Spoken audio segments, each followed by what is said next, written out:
Guys, कई बार ऐसा होता है कि कोई ऐसा कहानी होता है जो कि एक हिस्ट्री बनकर रह जाती है। उसे जब हिस्ट्री खोला जाता है, पढ़ा जाता है, तो पता चलता है कि वो कहानी, वो घटना इतनी ज्यादा वियर्ड थी या इतनी ज्यादा खौफनाक थी। ऐसा ही एक घटना है जो कि रत्नागिरी के कोकण इलाके की है, जहाँ पे प्रथमेश के एक आई बाबा रहते थे। वहाँ पे एक हवेली थी। वहाँ पे रत्नागिरी के कोकण इलाके में एक छोटी सी हवेली रहा करती थी। उसी में उसके आई बाबा रहा करते थे। एंड वो लोगों ने आधी रात के समय वो वाली घर छोड़ी थी। अब आप लोग सोचो कि उन्होंने आधी रात को वो घर क्यों छोड़ा, जबकि रास्ते ठीक नहीं थे, आधी रात में बारिश हो रही थी, और तब उन्होंने ये घर छोड़ा। उनके ऊपर ऐसी क्या विपदा आई कि उन्होंने आधी रात को वो घर छोड़कर वहां से चले गए हमेशा हमेशा के लिए। उनका एक बच्चा था जिसका नाम प्रथमेश है। एंड अब प्रथमेश बहुत ही ज्यादा बड़ा हो चुका है। एंड अभी अभी उसकी फिलहाल में ही मैरिज हुई है। प्रथमेश बड़ा हो चुका है। एंड अब वो पूछता है कि वो लोग अब पहले से गांव में रहा करते थे रत्नागिरी के कोकण इलाके में, लेकिन अब वो लोग शहर में रहते हैं। एंड अब वो अपने आई बाबा से पूछा करते हैं बार बार कि अपने वो पुराने वाले वाड़े में हम लोग क्यों नहीं जाते हैं, आखिर क्या है वहाँ पे, ऐसा क्या हुआ कि हम लोग वहां से चले आए एंड अब हम लोग वहां पे जाते क्यों नहीं है। उसके जो आई बाबा हैं वो बताते हैं कि वहां पे हमें अब कभी नहीं जाना है, हम लोग अब वहां पे कभी नहीं जा सकते, क्योंकि आधी रात के समय में वहां पे हमारे घर में एक ऐसा इंसान आया था जो कि बिल्कुल इंसानों जैसा नहीं दिख रहा था। वो बिल्कुल हैवान जैसा दिख रहा था और वो दावा करता था कि ये मेरा घर है, मैं यहाँ पे बहुत दिनों से रहा करता हूँ। एंड हम लोग उसे रोक नहीं पाए क्योंकि वो बहुत ही ज्यादा भयंकर एक शैतान था। एंड हम लोग उसे रोक नहीं पाए, अपने घर को वहां से छोड़ना ही पड़ा। एंड वहां से तब से हम लोग उस घर को छोड़ने के बाद तब से वहां आज तक कभी गए ही नहीं। रत्नागिरी में एक ऐसा परंपरा चली आ रही है कि जिसकी शादी की जाती है अभी नई नई, उसकी जो वाइफ होती है एंड उसका जो हस्बैंड होता है, उस दोनों को वहां के एक मंदिर में जाना होता है। रत्नागिरी के कोकण इलाके में एक मंदिर है जहाँ पे नई नई शादी किए हुए सारे लोग जाते हैं। एंड अभी प्रथमेश का नया नया ही मैरिड हुआ था, इसलिए वो लोग भी वहां पे जाने की सोच रहे थे उस मंदिर में। कोकण के उस इलाके में छोटी सी एक मंदिर जिसमें वो लोग प्रथमेश और उसकी वाइफ जाने ही वाले थे। एंड कुछ दिन के डिमांडों के बाद वो लोग वहां से निकलते हैं, लेकिन उसके जो फैमिली वाले थे वो बता रहे थे कि हम लोग 40 सालों से वहां पे उस वाले घर के आसपास या उस कोकण इलाके के क्षेत्र में गए ही नहीं, और तुम लोग भी नहीं जाओ। उसके फैमिली वाले बहुत ही ज्यादा मना कर रहे थे वहां पे जाने से, लेकिन अब परंपरा के अनुसार उन दोनों को जाना ही पड़ा। एंड वो अपने वाइफ के साथ प्रथमेश वहां से निकल जाता है। एंड जैसे ही वो उस वाले गांव में पहुंचता है तो गांव में उसके जो बहुत ही पुराने फ्रेंड्स थे, यानी कि उसके पिता के, उसके आई बाबा के जो पहचान के लोग थे, वो लोग वहां पे उसके आसपास घेर लिए, गोला बनाकर घेर लिए और बोल रहे थे कि मतलब ऐसे प्यारे प्यारे बातचीत कर रहे थे कि मैंने तुम्हें देखा था ऐसे जब इतना सा छोटा था, ऐसे वगैरह कुछ ऐसी बातें चल रही थी वगैरह वगैरह। एंड उसी के बीच में प्रथमेश के मन में ये निराशा छा रही थी कि वो मेरा वाड़ा कहाँ है जहाँ पे मेरे आई बाबा रहा करते थे, मुझे उस वाड़े में जाना है। ये बात जैसे ही वहां पे वो बोलता है कि वहां पे जितने सारे लोग थे एंड उसके एक कजन भी था वहां पे, प्रथमेश का वहां पे एक कजन भी था जो कि उसी गांव में रहा करता था कोकण इलाके में। वो जैसे ही इस बात को सुनता है तो पूरी गांव वाले सन्नाट हो जाते हैं। वो लोग एक दूसरे का मुंह देखने लगते हैं, सभी लोग सन्नाट हो जाते हैं, सभी लोग अचंभित हो जाते हैं। लेकिन सभी लोगों का अचंभित दूर करता है उसका कजन एंड बोलता है कि ये सब छोड़ो, पहले चलो मेरे घर पे और चाय नाश्ता करो, फिर इसके बारे में कुछ बात करना या नहीं। एंड जैसे ही ये बात बोलता है तो प्रथमेश और उसकी वाइफ मान जाती है एंड उसके कजन के घर पे जाता है। एंड कजन के घर पे जाकर चाय नाश्ता करता है, कुछ बातचीत करता है। फिर कुछ देर बाद वो प्रथमेश जो था वो बोलता है कि वो वाला वाड़ा कहाँ है जहाँ पे मेरे आई बाबा रहा करते थे। वो जैसे इस बात को पूछते हैं तो उसका जो कजन था वो बताता है कि वहां पे मत जाओ, क्योंकि वो जो वाड़ा है वो यहीं पे थोड़ा दूर पास में तो है, बट जाना नहीं चाहिए, क्योंकि इस गांव में जितने लोग रहते हैं वहां पे उस वाले वाड़े के पास कोई भी 5 से 10 सेकंड तक भी नहीं रह पाता है, क्योंकि इतनी ज्यादा बुरी बलाएं है उस वाले वाड़े के पास कि कोई आदमी वहां पे रह ही नहीं सकता है, जा ही नहीं सकता है। एंड आज तक ना कोई गया है वहां पे, तो तुम वहां पे ना ही जाओ तो अच्छा रहेगा, क्योंकि ये वाला घर भी तो तुम्हारा ही है, यहीं पे रह लो। लेकिन वो दोनों जो था नहीं मानता है। लेकिन वो जो प्रथमेश था वो बोलता है एक अजीब सी बात। वो बोलता है कि अगर मैं और मेरी वाइफ रहेंगे तो बस सिर्फ और सिर्फ मेरे वाड़े में, एंड मैं उसी वाले हवेली में रहने के लिए ही आया हूँ यहाँ पे। एंड जैसे ही वो लोग ये सब बातें बोलकर 5 मिनट बाद ही वो लोग उस वाले वाड़े के पास खड़े थे। उनके सामने एक बहुत ही बड़ा बंगला था, सन्नाटा छाया हुआ था, एंड वो बंगला पूरी तरह से अबैंडेड हो गई थी। एंड अबैंडेड होने के साथ वो बहुत ही ज्यादा धूल मिट्टी से घिर चुकी थी। वो लोग जैसे ही जाते हैं तो वो देखते हैं कि उसका जो दरवाजा है वो वैसे के वैसे ही 40 सालों से खुले हुए हैं। ना ही वहां पे कोई गया है और ना ही कोई दरवाजा को हाथ लगाने की कोशिश किया है। जैसे उसके आई बाबा वहां पे सारे चीजों को छोड़ कर गए थे, वैसे ही वो आज तक रखे हुए हैं। वो दोनों जाते हैं, केमारी को थोड़ा सा ढकढकाते हैं तो वहां पे देखते हैं कि बहुत ज्यादा ही धूल निकल रही है।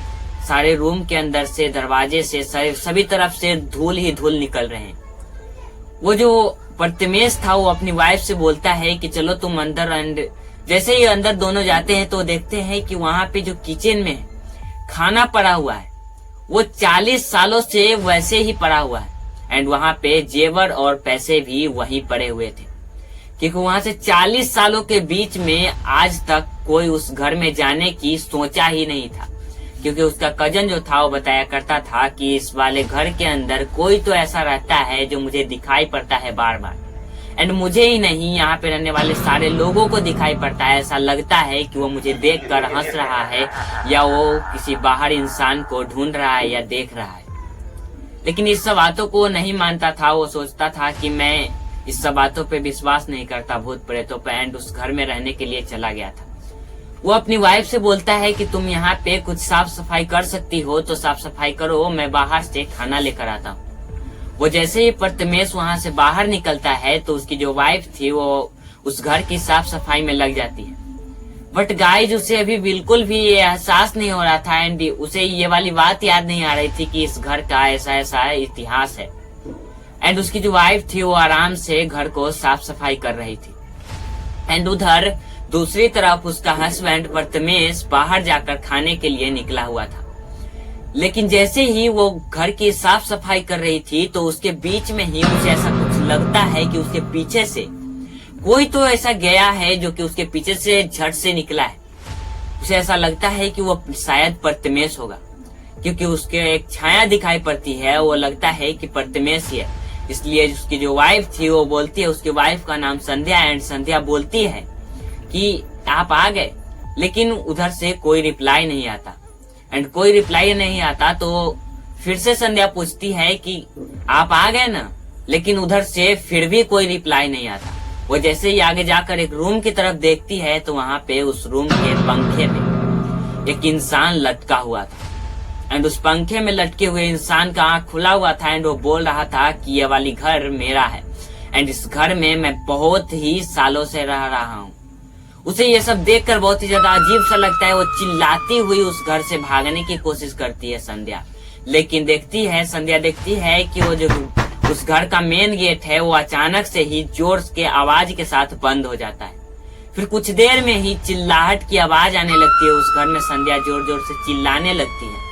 लेकिन इधर दूसरी तरफ उसका जो हस्बैंड प्रथमेश था वो भी अब वापस घर आ ही गया था खाना लेकर। वो जैसे ही सुनता है कि उसके घर के आसपास अजीब सी चिल्लाहट आ रही है उसके घर के अंदर से, वो दौड़ते हुए अपने घर के पास जाता है। वो गेट खोलने की कोशिश करता है लेकिन उससे गेट नहीं खुलता है। वो जैसे ही खिड़की से झांकता है तो वो देखता है कि उसकी जो वाइफ संध्या है वो वहीं पे बेहोश लेटी हुई है। एंड उसके बगल में, उसके पास में ही एक ऐसा इंसान है जो कि बिल्कुल इंसानों जैसा नहीं दिख रहा है। वो बिल्कुल हैवान है, शैतान जैसा दिख रहा है। एंड वो बिल्कुल इंसानों जैसा नहीं दिख रहा है, वो बहुत ही ज्यादा भयंकर और क्रेपी डरावना सा दिख रहा था। वो उसके पास धीरे धीरे आ रहा था, लेकिन जैसे ही ये सब देखता है तो उसके हाथ से खाना छूटकर गिर जाता है एंड सारी थाली फूट जाती है। फिर वो जैसे ही दौड़ते हुए जाता है गेट के पास और जैसे तैसे करके लात से मारकर उस गेट को खोल लेता है। एंड जैसे ही वो गेट को खोलता है तो वो अपनी वाइफ संध्या के पास जाती है एंड उसके मुंह पे कुछ पानी छिड़कता है। फिर वो संध्या होश में आती है एंड वो जोर जोर से रोने लगती है एंड वो बताती है कि मैंने ये सब ऐसी ऐसी चीजें देखी है, मैंने यहाँ पे कुछ ऐसे इंसानों को देखा है जो कि मैंने बहुत ही ज्यादा मुझे वियर्ड सा लगा, मुझे डर लग रहा था एंड वो मेरे पास आ रहा था। मैंने यहाँ पे एक पंखे में लटका हुआ इंसान देखा था जो कि बिल्कुल इंसानों जैसा नहीं दिख रहा था। वो ये सब बातें बोलती है कि वहां से प्रथमेश अपनी वाइफ को जल्दी से लेकर वहां से भाग जाता है एंड वहां से भागते हुए अपने कजन के पास जाता है एंड कजन को सारी बातें बताता है एंड पूछता है कि मैंने वो इंसान तो देखी, वो सारी कहानियां तो सुन ली, लेकिन वो इंसान था कौन जो मुझे ऐसा डरा रहा था, वहां से भगाया। फिर उसका जो कजन था वो बताता है कि वो कोई और नहीं, वो तुम्हारा ही एक पूर्वज है जो कि यहाँ पे कई सालों से रहा करता था, कई सालों पहले। एंड वो बहुत ही ज्यादा गरीब था, भूखमरी हो रही थी उसे एंड उसका कोई भी सुनने वाला नहीं था। यहाँ तक कि तुम्हारे खुद के फैमिली वाले भी उसका कोई बात नहीं सुनता था एंड वो वहाँ पे भूख के कारण मरने लगा था। लेकिन ऐसा ही कुछ हुआ कि उसके गांव में, इसी गांव में कुछ लोग उसके घर पे गए कुछ काम से ही, लेकिन उन्होंने देखा कि वो जो व्यक्ति था वो बहुत ही ज्यादा अजीब सा व्यवहार कर रहा था एंड व्यवहार करते हुए वो पंखे में जाकर अपनी जान दे दिया, लटक कर, छत से लटक कर अपनी जान दे दी। एंड उसके बाद से ही उस घर में वो अजीब अजीब सी व्यवहारें करता है एंड उस घर में किसी को रहने नहीं देता है। एंड ये जो तुम्हारे आई बाबा के साथ वो जो घटना घटा था वो भी वही पूर्वज ने घटाया था एंड फिर आज जो तुम्हारे साथ ये घटना घटी है ये भी उसी पूर्वज का है। एंड ये सब सारी बातें सुनते हुए उसे बहुत ही ज्यादा अजीब सा लगता है। वो उस घर के पास जाता है अपनी वाइफ संध्या के साथ एंड उस घर को हमेशा हमेशा के लिए लॉक कर देता है एंड जो उसका पूर्वज था उसका नाम लेता है एंड बोल देता है कि ये घर भले ही मुझे मेरे पिता के हिस्सा में मिला है, लेकिन मैं इस घर में बिल्कुल भी हक नहीं जता रहा हूँ। ये घर तुम्हारा है एंड इस घर पे तुम ही राज करो, मैं और हमारे फैमिली वाले इस घर में कभी नहीं आएंगे। और वो लोग वहां से चले आते हैं एंड चले आने के बाद वो लोग वहां से घर को छोड़ देते हैं हमेशा हमेशा के लिए। एंड आज तक कहा जाता है कि वो घर आज तक अबेंडेड पड़ा हुआ है एंड आज तक उस घर में किसी व्यक्ति की चिल्लाने की, हंसने की, रोने की और बहुत सारी चीख चिल्लाहट की आवाजें आती हैं एंड उसमें घर में कोई ऐसा इंसान दिखाई पड़ता है जो कि बिल्कुल इंसानों जैसा नहीं था।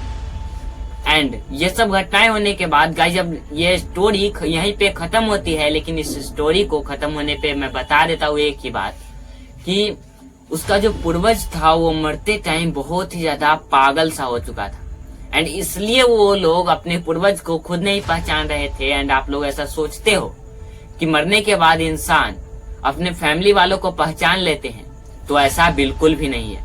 कोई भी अपने फैमिली वाले को नहीं पहचानते एंड बिल्कुल भी रिश्ता और नाता टूट जाता है सिर्फ और सिर्फ मरने के बाद। एंड अब आपके हाथों में है कि आप वहां पे घूमने जा रहे हो तो उस कोकन इलाके